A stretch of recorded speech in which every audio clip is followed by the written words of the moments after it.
So you're mixed, obviously. That's why you're here. And you're twins. So can you talk to me about any experiences that you had with being mixed as twins? And like, I know she was talking to me about how she had to stay in the under the dryer or something like that for 30 more minutes, or what was it with the chemicals for 30 more minutes? I talked about our hair and how we have different textures, and now I have to have my relaxer thing on. I don't remember that, but yeah, I'm sure. I talked about our parents and how grandma and granddaddy tried to pay mom to walk away from God. Oh, absolutely.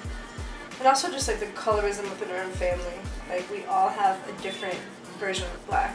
And it's like that quote by, I always use it almost every day, that quote about with 40 million black Americans in this country, that means there's 40 million different ways to be black, you know? And I honestly think being in a mixed race family with 6 siblings, like, it's just that quote, you know? Like, we all have such a different way of being black because of it. Even though we're twins, even though we're like, she's got a hint more melanin, literally, and some kinky hair, you know?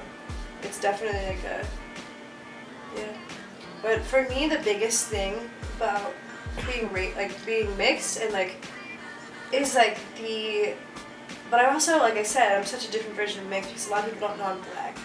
Black is like the third thing people would guess. Maybe like the first thing is Brazilian or Native American, you know, and then Mexican even, and then black or something like that.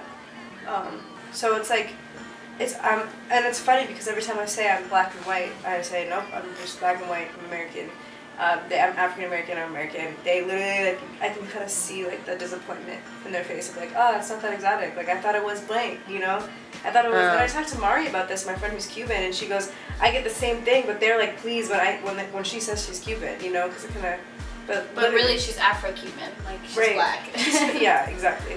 She's black, exactly, and she's born in Ann Arbor. We both were. We both are. Yeah, people always want me to be Dominican. Yeah, right? It's like, literally, I'm just like... They still want me to be mixed race, just not in America. Yes, exactly. And it's always, and then like, oh gosh. Like the comments that partners would, like, not partners that I would choose, but like at the bar, people say, it's just insane. Like, Elizabeth talked about this, but I stopped wearing cheetah completely. Because I was like, no. Like, it was too much. It was like literally too much. And if I did wear cheetah, I could not have natural hair. Like, it was... Yeah, things like that, where like I did not feel comfortable, and like I was just like feeding their like what their image of what they want like black people to be, like what makes. By they you mean like white men, right? College life, you know. Can we like, back up? And what's cheetah? What's the cheetah about? The cheetah, like a stereotypical. Right, a stereotypical jungle look, literally.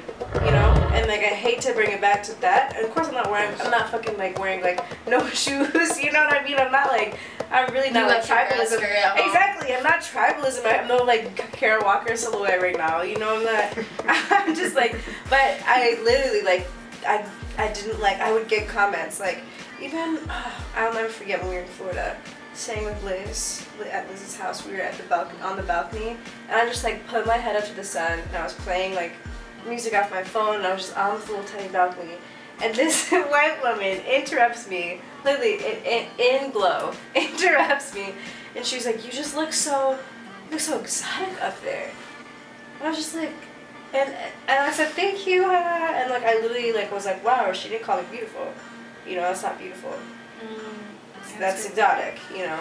One of the things that we talked about last time was how I talked about my personal experiences with being fetishized with white men. And one thing that she added that was really interesting is that most of her experiences of being fetishized have been with black men. And how us both being half black are fetishized on different sides of the color line for being, you know, we talked about digestibility a lot, like how we're digestible to white people. Yes. And black for people women as well. too.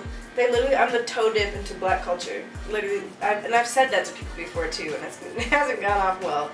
But I feel like I am the toe dip into, because I'm so racially ambiguous. It's like spicy, but like not too spicy. You know what I mean? Like it's I hate to say it like that, but I remember that girl at that tailgate party who kept following me around and kept calling me Elena, what's her name? Oh my gosh, from Broad City. From Broad City. You know how Elena's like the funny, like makes like kind of different person. Literally, she was like, you remind me just of Elena, and she was following me around like a puppy.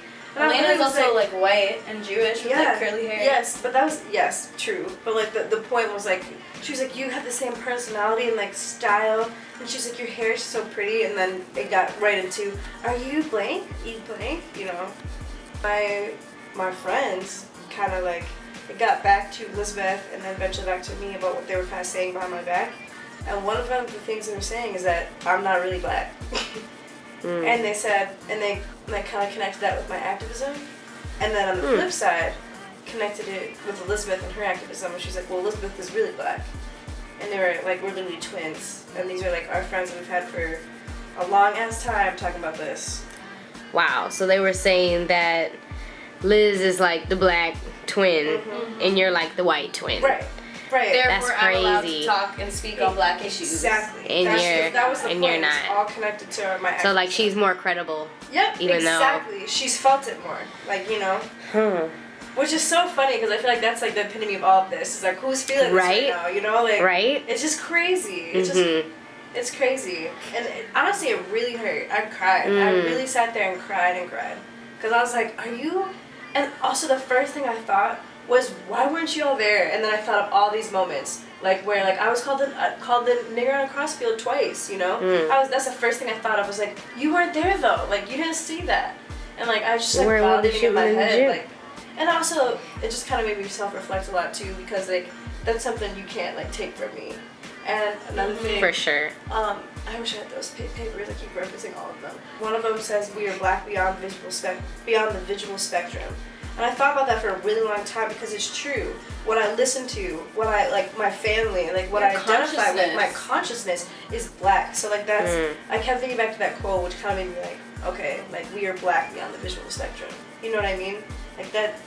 And I think the reason why her friends think that I'm blacker than her is because I hang out with more black people, I think. Like, I went to school in North Carolina, in Durham, which historically was known as Black Wall Street. Like, there's an HBCU there. It's a very black community.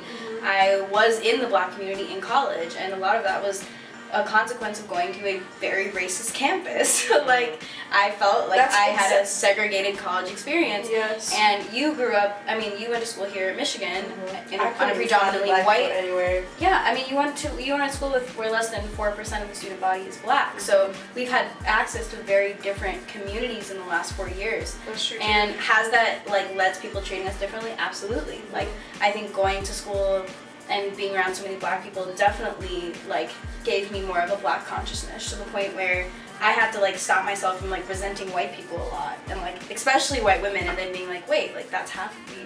So it's been very interesting, like seeing how people treat us differently because of it. Yeah, no, absolutely. And even like thinking about like when my brother came to my grad party, the first thing he said, he was like, damn, look at all these white people in here. And I'm just like, yeah, but I'm also just like, it's hard. It's just like I had like a really hard time here, especially my freshman year. I filled out transfer applications I think 4 times. Like I graduated in 4 years. It's lit. I'm so glad I stayed.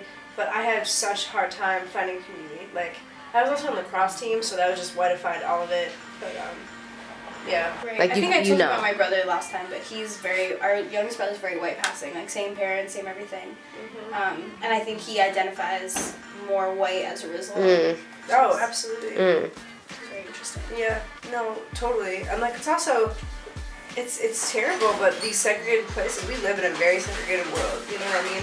Down to parties, down to social lives, and I literally think that like, you go along in your world as like, you know, you just flow, and like there's these very clear, meticulous, you know, white supremacist made paths for people. Oh yeah, there's this Harvard study about colorism in the United States, and like they go through all these different test studies of like colorism, and they literally put an iPod on eBay for the same, cheaper than a brand new iPod, cheaper with a black hand, which is cheaper than a white hand, you know, and like literally like $75 cheaper, same everything, same make and model, and literally 9 out of 10 times they picked the white hand, you know, instead of like and then they did a study of different shades of that hand holding the iPod, and literally like it's just like the white one that's more expensive gets picked first, and then everything else down the line, down to the darkest skin. It's like that. I literally feel like that is like an epitome of colorism, you know, and like white privilege that even in Black people.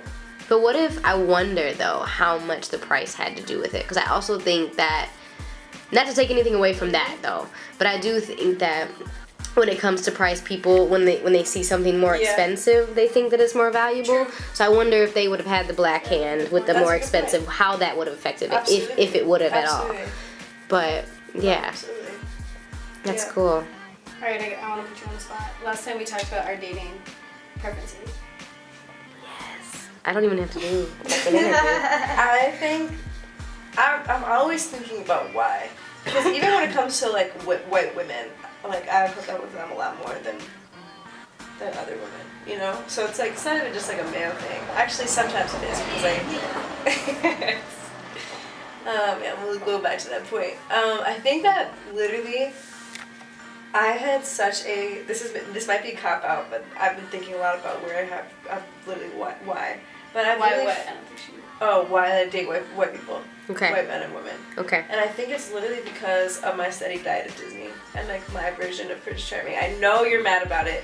But I literally think so. It's also just how I've been like socialized. Like, and I guess have no other way to say it, but literally I think about my version of like Prince Charming, and it's just like, it's what it was told to me, and like what I'm still trying to learn, you know. I literally think it's that, and like also there's definitely a power dynamic where I like being controlled by men.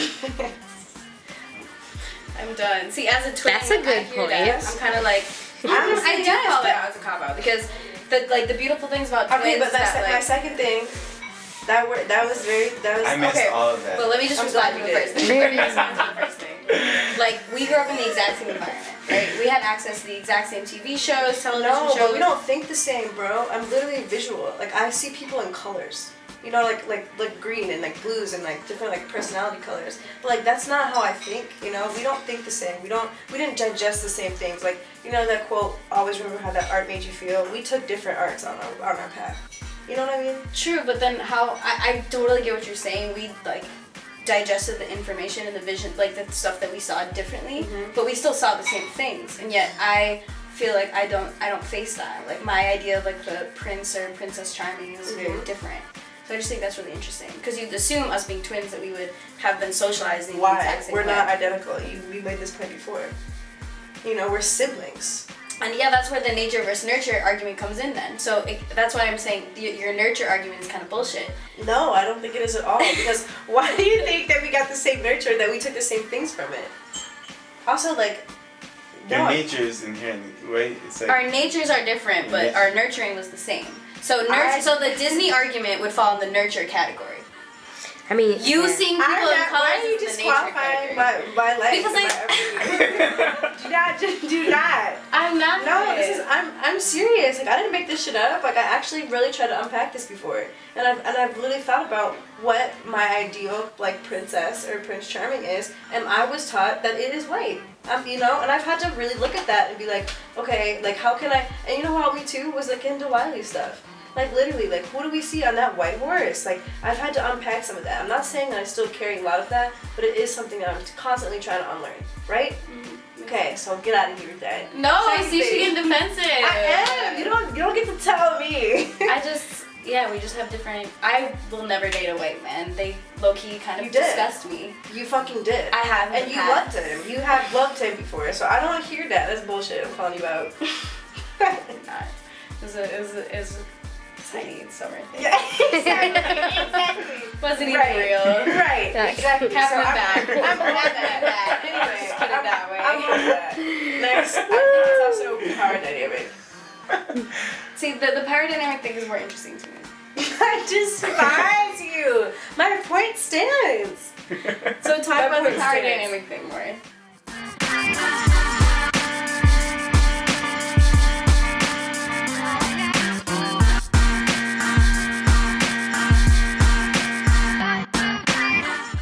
I know that I like to be in powerful positions in like my romantic relationship, you know. And like I like to have like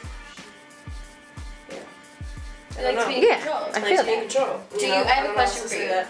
Do you think that that can be interpreted as a form of you fetishizing white men for their powerful status in society? Oh yeah. Yeah, absolutely.